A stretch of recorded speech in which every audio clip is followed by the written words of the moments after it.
ചേട്ടനും ചേട്ടൻ്റെ ഫാമിലിയും എപ്പോഴും ഒരു ടോപ്പിക് ഓഫ് ഡിസ്കഷൻ ആണല്ലോ. എല്ലാവരും ലൈവ് ലൈറ്റിൽ എപ്പോഴും നമ്മൾ സ്ക്രോൾ ചെയ്യുമ്പോൾ കണ്ടുകൊണ്ടിരിക്കുന്ന ആൾക്കാരാണ്. അപ്പോൾ കൂടുതൽ ചേട്ടൻ്റെ ഇടയ്ക്ക് വിശേഷം എന്താ എന്ന് ചോദിക്കേണ്ടയില്ല. ഓൾമോസ്റ്റ് നമ്മളിങ്ങനെ പല ആംഗിളിൽ വെച്ചിട്ട് വീട്ടിലെ വിശേഷങ്ങൾ പലരുടെയും നമ്മൾ കാണാറുണ്ട്. ഞാൻ നിങ്ങളോട് ചോദിക്കുന്നതാണ് നല്ലത്. കാരണം എന്നറിയോ, എൻ്റെ വീട്ടിലെ പല കാര്യവും ഞാൻ അറിയുന്നത് മറ്റുള്ളവരിൽ നിന്നാണ്.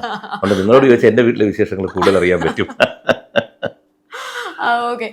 ചേട്ടനെ കുറിച്ച് പൊതുവേ നമ്മളിങ്ങനെ കമൻസ് ഒക്കെ നോക്കുമ്പോൾ പൊതുവെ കേൾക്കുന്ന കമൻറ്റ് എന്ന് പറഞ്ഞു കഴിഞ്ഞാൽ രാഷ്ട്രീയപരമായി നിങ്ങളുമായിട്ട് എതിർപ്പുണ്ടെങ്കിലും നിങ്ങൾ പറയുന്ന പല കാര്യങ്ങളും വളരെ ഇൻസ്പയറിംഗ് ആണ്, നിങ്ങളൊരു നല്ല അച്ഛനാണ് തുടങ്ങിയ കമൻസ് നമ്മൾ കേൾക്കാറുണ്ട്.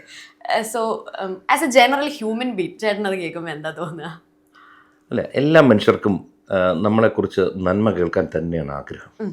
ചിലർ പറയും എനിക്ക് അങ്ങനെയൊന്നും ഇല്ലെന്ന്. പക്ഷേ എന്നെ സംബന്ധിച്ചോളം എനിക്ക് എന്നെപ്പറ്റി നല്ലത് പറഞ്ഞ് കേൾക്കുക, എൻ്റെ ചുറ്റുവട്ടം നിൽക്കുന്നവരെ പറ്റി നല്ലത് പറഞ്ഞ് കേൾക്കുക. അതിപ്പോൾ എൻ്റെ മക്കളും ഭാര്യ എന്നല്ല, സ്വാഭാവികമായിട്ടും നമ്മളെല്ലാവരും നന്മ കേൾക്കാൻ ആഗ്രഹിക്കുന്നവർ. അപ്പോൾ 57 വർഷം ഭൂമിയിൽ ജീവിച്ചപ്പോൾ നേരത്തെ പറഞ്ഞ പോലെ വ്യത്യസ്ത രാഷ്ട്രീയ അല്ലെങ്കിൽ മത ചിന്ത ഉള്ളവർക്ക് പോലും നമ്മളോട് ചില കാര്യങ്ങളിൽ യോജിക്കാൻ പറ്റുന്നുണ്ടെങ്കിൽ ഒരു വലിയൊരു അനുഗ്രഹമായിട്ട് ഞാൻ കരുതുന്നു. കാരണം ഞാൻ എപ്പോഴും അതുകൊണ്ട് എല്ലായിടത്തും പറയും, ഈ രാഷ്ട്രീയം മതം ഇതെല്ലാം വളരെ പേഴ്സണലായിട്ടുള്ള കാര്യങ്ങളാണ്. പൊതുവേദികളിൽ ചർച്ച ചെയ്യാതിരിക്കുക. പിന്നെ രാഷ്ട്രീയപരമായ പ്രസ്താവനകൾ, ഞാനൊരു സ്ഥാനാർത്ഥിയാകുമ്പോൾ എനിക്ക് രാഷ്ട്രീയം പറഞ്ഞേ പറ്റും, അല്ലാതെ വ്യക്തിപരമായി ഒരിക്കലും ഒരാളെ നമ്മൾ ടാർഗറ്റ് ചെയ്യരുത്. അത് രാഷ്ട്രീയത്തിലും പൊതുജീവിതത്തിലും, പ്രത്യേകിച്ച് മതം എന്ന് പറഞ്ഞൊരു വിഷയം നമ്മൾ പരമാവധി പൊതു സ്ഥലങ്ങളിൽ സംസാരിക്കാതിരിക്കുക. പ്രശ്നം അവസാനിക്കും. ഇതുവരെ അങ്ങനെ ശീലിച്ചു വന്നു. മേ ബി അതുകൊണ്ടൊക്കെ ആയിരിക്കാം ആൾക്കാർക്ക് തോന്നാറുണ്ട് നമ്മളൊരു ന്യൂട്രലായിട്ട് നിൽക്കുന്ന ഒരാളാണ്. എല്ലാവരുടെയും ഭാഗത്ത് ഒരു ശരിയുണ്ടാവും. മക്കളോട് ഞാൻ പറഞ്ഞു കൊടുക്കും, എന്തെങ്കിലുമൊക്കെ പ്രോബ്ലം ഉണ്ടാകുമ്പോഴും നമ്മൾ സൊല്യൂഷൻ്റെ ഭാഗത്ത് നിൽക്കാൻ നോക്കണം. അതായത് എപ്പോഴും പരിഹാരത്തിൻ്റെ ഭാഗത്ത് നമ്മൾ ചിന്തിക്കാൻ തുടങ്ങിക്കഴിഞ്ഞാൽ നമുക്ക് എളുപ്പം പിടികിട്ടും.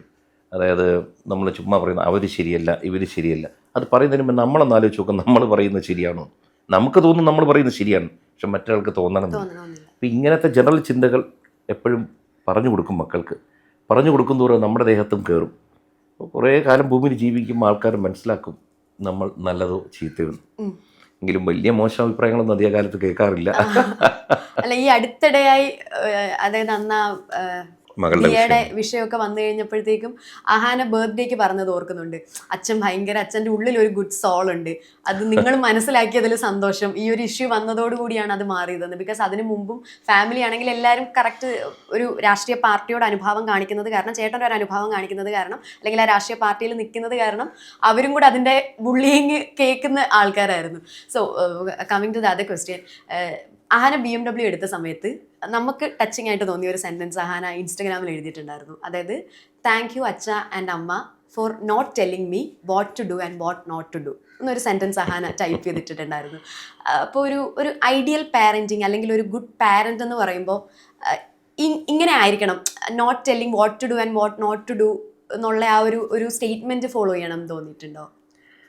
അത് നമ്മൾ ജനിക്കുമ്പോഴേ നമുക്ക് ഇത്തരം കാര്യങ്ങളൊന്നും അറിയില്ല. നമ്മുടെ ചുറ്റുവട്ടത്ത് നമ്മളെക്കാൾ മികച്ച രീതിയിൽ ജീവിക്കുന്നവരുണ്ട്, അല്ലെങ്കിൽ കുടുംബം നയിക്കുന്നവരുണ്ട്. അങ്ങനെയുള്ള പലരുമായിട്ട് ഇടപഴകാൻ ജീവിതത്തിൽ നമുക്കൊരു ഭാഗ്യം കിട്ടും. അപ്പോൾ നമ്മൾ നോക്കും അവരെങ്ങനെയാണ് ഒരു കുടുംബം കൊണ്ടുപോകുന്നത്, അവരിൽ നിന്ന് നല്ല എന്തൊക്കെ എടുത്ത് നമ്മുടെ കുടുംബത്തിൽ നമുക്ക് പ്രയോഗിച്ച് നോക്കാം. എല്ലാം പറ്റണമെന്നില്ല. അപ്പോൾ ഞാൻ പലപ്പോഴും നോക്കിയെന്ന് വെച്ച് കഴിഞ്ഞാൽ, ഞാൻ ശരീരം കൊണ്ട്, ഇപ്പോൾ എൻ്റെ മക്കൾ എന്നെക്കാൾ പ്രായം കൊണ്ട് ശരീരം കൊണ്ട് ചെറുതായിരിക്കും, പക്ഷെ അവരുടെ അകത്തിരിക്കുന്ന സോളിന് എന്നേക്കാൾ ഈ ദൂരം യാത്ര ചെയ്തവരായിരിക്കാം. ഇതൊക്കെ നമ്മുടെ വിശ്വാസങ്ങളാണ്. എന്നാൽ പലപ്പോഴും ഞാൻ അവരടുത്ത് സംസാരിക്കുമ്പോൾ തോന്നുന്നത് എന്നേക്കാൾ പക്വതയും എന്നേക്കാൾ അറിവും പല മേഖലകളിൽ ഉണ്ടെന്ന് എനിക്ക് തോന്നാറുണ്ട്. അപ്പോൾ ഞാനാണ് വലുതല്ല, ഞാൻ ചിന്തിക്കുന്നതാണ് ശരിയെന്ന് എനിക്ക് തോന്നിയിട്ടില്ല. അതുകൊണ്ട് ഞാൻ എപ്പോഴും അവരുടെ ഇഷ്ടങ്ങൾ എന്താണ് അതിൻ്റെ കൂടെ പരമാവധി പോകുമ്പോൾ അവർക്കും സമാധാനമുണ്ട്, എനിക്കും സമാധാനമുണ്ട്. ഇന്ന് വരെ റെസ്ട്രിക്റ്റ് ചെയ്യാറില്ല. എൻ്റെ അടുത്ത് എന്തെങ്കിലും ചോദിക്കുന്നു, എനിക്ക് ഇങ്ങനെ ചെയ്യാൻ ആഗ്രഹമുണ്ട്, എനിക്ക് ഇന്നൊരു കാര്യം വാങ്ങിച്ചാൽ കൊള്ളാം, എനിക്ക് ഇങ്ങനെ ഒരാളെ കല്യാണം കഴിച്ചാൽ കൊള്ളാം, ഞാൻ ഓക്കെ. കാരണം ഞാൻ ഏകദേശം ഒരു നല്ലൊരു ശതമാനം എൻ്റെ ഇഷ്ടം പോലെ ജീവിച്ച ഒരാളാണ്. ഈ എൻ്റെ ഇഷ്ടം പോലെ എന്ന് പറയുമ്പോൾ ആൾക്കാർ വിചാരിക്കും അതിനൊരു നെഗറ്റീവ് തോട്ടം വരും. അങ്ങനെയല്ല, നമുക്ക് ശരിയെന്ന് തോന്നുന്നതും മറ്റൊരാൾക്ക് ഉപദ്രവമാവാത്തതുമായ രീതിയിൽ പരമാവധി ജീവിച്ചു ശ്രമിച്ച ഒരാളാണ്. അപ്പോൾ എൻ്റെ മക്കളും അതുപോലെ ജീവിക്കണം. കാരണം ഹാപ്പിനെസ് എന്നൊരു സാധനമുണ്ട്, ഹാപ്പിനെസ് ബ്രിങ്സ് സക്സസ് എന്ന് പറയും. അപ്പോൾ at the end of the day നമ്മൾ ഹാപ്പി അല്ലെങ്കിൽ നമുക്ക് വിജയം ഉണ്ടാവില്ല. അത് എൻ്റെ മാത്രം ഹാപ്പിനെസ് പോരാ, എൻ്റെ ചുറ്റുവട്ടം നിൽക്കുന്നവരുടെ സന്തോഷം കൂടി എൻ്റെ വിജയത്തിന് ഒരു പ്രധാന ഘടകമാണ്. അതുകൊണ്ട് അവരുടെ ഒരു കാര്യത്തിലും എന്ത് പറഞ്ഞാലും കൂടെ നിൽക്കും. ഓക്കെ. അപ്പം പാരൻസ് അങ്ങനെ ആയിക്കഴിഞ്ഞാൽ കുറച്ചും കൂടെ നന്നാവും എന്ന് തോന്നുന്നുണ്ടോ? അത് എനിക്ക് തോന്നുന്നു. കാരണം എന്താ പറയുക, നമുക്ക് തോന്നുന്നത് മറ്റ് പേരൻസിന് തോന്നണമെന്നില്ല. കാരണം പ്രത്യേകിച്ച് എനിക്ക് 4 പെൺമക്കളായിരുന്നുകൊണ്ട് പല സ്ഥലത്ത് പോകുമ്പോഴും പല യാത്രകളിലും കൂടെ പോകുമ്പോൾ പെൺമക്കളുടെ മാതാപിതാക്കൾ അവരുടെ ജീവിതത്തിലുണ്ടാകുന്ന ടെൻഷനുകളെ പറ്റി പറയാറുണ്ട്. എന്നോട് ചോദിക്കാറുണ്ട്, മക്കൾക്ക് ഇങ്ങനെ സ്വാതന്ത്ര്യം കൊടുത്ത് അങ്ങനെ ചെയ്താൽ അങ്ങനെ ഒരു ബുദ്ധിമുട്ട് വരില്ലേ എന്നൊക്കെ. അത് അവരുടെ ഒരു മനസ്സിലെ കൺസേൺ ആണ് പറയുന്നത്. ശരിയുമാണ്. കാരണം പത്രവാർത്തകളും മറ്റൊക്കെ വായിക്കുമ്പോഴത്തേക്ക് പലരിലും പേടി ഉണ്ടാവാറുണ്ട്. അപ്പോൾ ഞാൻ അവരോടൊക്കെ പറയും, ഒരു കാര്യവും ലോകത്ത് നമ്മുടെ നിയന്ത്രണത്തിലാണെന്ന് എനിക്ക് തോന്നിയിട്ടില്ല. എന്തൊക്കെയോ സംഭവിക്കുന്നത് എൻ്റെ കൂടെ പോകുന്നു. മക്കൾ പോലും ആ ജന്മങ്ങൾ നമ്മുടെ വീട്ടിൽ വന്നാൽ നല്ലൊരു ജീവിതം കിട്ടുമെന്ന് തോന്നിയുകൊണ്ടായിരിക്കാം അവർ നമ്മളോടൊപ്പം വന്നത്. അപ്പോൾ അവിടെ വരുമ്പോൾ നമ്മൾ അവർക്ക് പരമാവധി സന്തോഷം കൊടുത്താൽ അവർ നമ്മുടെ കൂടെ യാത്ര ചെയ്യും. ഇല്ലെങ്കിൽ ചിലപ്പോൾ വിട്ടുപോകാം. അപ്പോൾ ഒരു സുന്ദര ഒരു യാത്രയല്ലേ ഈ ലൈഫ് എന്ന് പറയുന്നത്. അപ്പോൾ പരമാവധി മറ്റുള്ളവരെയും കൂടി സന്തോഷിപ്പിച്ച് പോയാൽ നല്ലതാണെന്ന് തോന്നുന്നു. ഒരു നല്ല പേരൻ്റ് എന്നൊന്നും എനിക്ക് തോന്നാറില്ല. എനിക്ക് അവർ പലപ്പോഴും എൻ്റെ മക്കളായിട്ട് വല്ലതും തോന്നുന്നില്ല. നല്ല കൂട്ടുകാർ, എനിക്ക് എന്തെങ്കിലും ആവശ്യം വന്നാലും അവർ കൂടെ നിൽക്കുന്നുണ്ട്. നമ്മളിങ്ങനെ കാണിച്ച വീഡിയോയിൽ ഹൻസിക ചേട്ടനെ മുത്തേ എന്ന് വിളിക്കുന്ന കാണാറുണ്ട് നമ്മൾ. അവളൊരു അസാമാന്യ ക്യാരക്ടർ. അവള് ജീവിതത്തിൽ ജനിച്ച് 1.5 വയസ്സായപ്പോഴത്തേക്ക് അവൾക്ക് വലിയൊരു ഹെൽത്ത് ഇഷ്യൂ വന്നു. കുറച്ച് കാലം അവൾ അതിൻ്റെ സഫർ ചെയ്തതാണ്. വളരെയധികം വേദന സഫർ ചെയ്തതാണ്. ധാരാളം മെഡിസിൻസ് ബോഡി കയറിയതാണ്. പക്ഷെ അവൾ അസാമാന്യമായൊരു ബാലൻസ് ചെയ്ത് ചിന്തിക്കുന്ന ഒരാളാണ്. അതായത് ഒരാളോടും വഴക്കൂടുന്ന കണ്ടിട്ടില്ല. ഞങ്ങൾ തന്നെ വീട്ടിൽ ആരെങ്കിലും വഴക്കുണ്ടാക്കിയാൽ അതിനൊരു സമാധാനം ഉണ്ടാക്കാൻ വരുന്ന ഒരാളാണ്. അവൾ ഇടപെടുമ്പോൾ എന്തോ പ്രശ്നം അവിടെ അവസാനിക്കാറുമുണ്ട്. അതെന്താണെന്നറിയില്ല. അതുകൊണ്ട് ഞാൻ നേരത്തെ പറഞ്ഞ കാര്യം, പ്രായം കൊണ്ട് ഞാനും അവൾ തമ്മിൽ ഏകദേശം വലിയൊരു വ്യത്യാസമുണ്ടല്ലോ. ഇന്നിപ്പോൾ അവൾക്ക് 20 വയസ്സ്, എനിക്ക് 57, മേ ബി 37 വയസ്സ് വ്യത്യാസമുണ്ട്. പക്ഷെ എൻ്റെ വളരെ മുകളിൽ നിൽക്കുന്ന പോലെ എനിക്ക് തോന്നാറുണ്ട്. പലപ്പോഴും സിന്ധുവിനെ സിന്ധു വിളിക്കുന്നത് ചിലർക്കത് അലോസരപ്പെടുത്തുന്ന രീതിയിലാവും. അത് ഇഷാനി അങ്ങനെയാണ്. എല്ലാരും അങ്ങനെ തന്നെ വിളിക്കുന്നത്.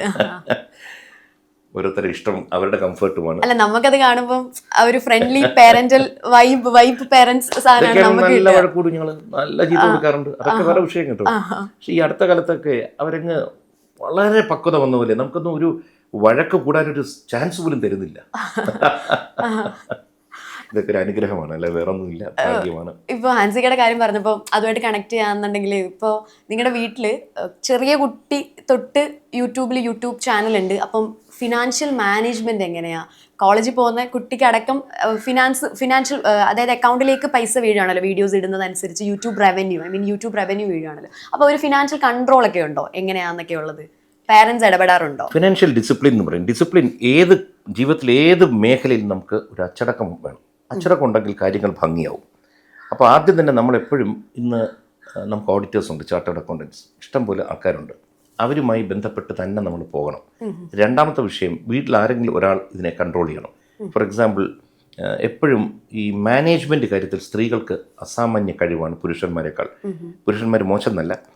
അപ്പോൾ വീട്ടിലെ എല്ലാ കാര്യങ്ങളും നിയന്ത്രിക്കുന്നത്, ഫിനാൻഷ്യൽ കാര്യങ്ങൾ നിയന്ത്രിക്കുന്നത് സിന്ധുവാണ്. ഞങ്ങൾ 6 പേരുടെയും കാര്യങ്ങൾ. Plus we have A nice ഒരു ചാർട്ടേഡ് അക്കൗണ്ട് കമ്പനിയുണ്ട്, ഓഡിറ്റിംഗ് കമ്പനിയുണ്ട്. അപ്പോൾ കൃത്യമായി ടാക്സ് അടച്ചു പോവുക, കൃത്യമായി എല്ലാ സംഭവവും റിട്ടേൺസ് ഫയൽ ചെയ്യുക. അങ്ങനെ ജീവിച്ചു കഴിഞ്ഞാൽ, ഒരു ചിട്ടയും ശീലവും തുടക്കത്തിൽ വെച്ച് കഴിഞ്ഞാൽ ഇറ്റ്സ് വെരി സിമ്പിൾ. ഒന്നുമില്ല, ഇത്ര രൂപ വരുമാനം വരുന്നു, അതിൻ്റെ ഇത്ര രൂപ ടാക്സാണ്, അത് കൃത്യമായിട്ട് അടച്ച് എല്ലാത്തിനും റെസീറ്റ് കംപ്ലീറ്റ് നമ്മൾ ഫയൽ ചെയ്ത് സൂക്ഷിച്ച് വെച്ചാൽ ജീവിതത്തിലൊരു ഡിസിപ്ലിൻ ഓട്ടോമാറ്റിക്കലി വന്നോളും. അതുകൊണ്ട് ഫിനാൻഷ്യൽ ഡിസിപ്ലിൻ, ഇതിപ്പോൾ ആര് കേൾക്കുന്നുണ്ടെങ്കിലും കൊച്ചുകുട്ടികളാണെങ്കിലും എല്ലാവരും മനസ്സിലാക്കേണ്ട ഒരു ഫിനാൻഷ്യൽ ഡിസിപ്ലിൻ നമുക്ക് ആവശ്യമാണ്. എല്ലാ മേഖലയിലും ഡിസിപ്ലിൻ വേണം. Financial discipline is very important. അതിൽ ചെറിയ തകരാറ് വന്നതാണ് മകൾ ദിയയുടെ സ്ഥാപനത്തിലുണ്ടായ പ്രശ്നത്തിൻ്റെ ഒരു കാരണം. എന്ന് വെച്ച് അവിടെ നിന്ന് പണം മോട്ടിച്ചവരെ നല്ലതെന്ന് പറയുകയല്ല, അവിടെ ചെറിയ ഡിസിപ്ലിൻ ഇഷ്യൂ ഉണ്ടായി. അതെ.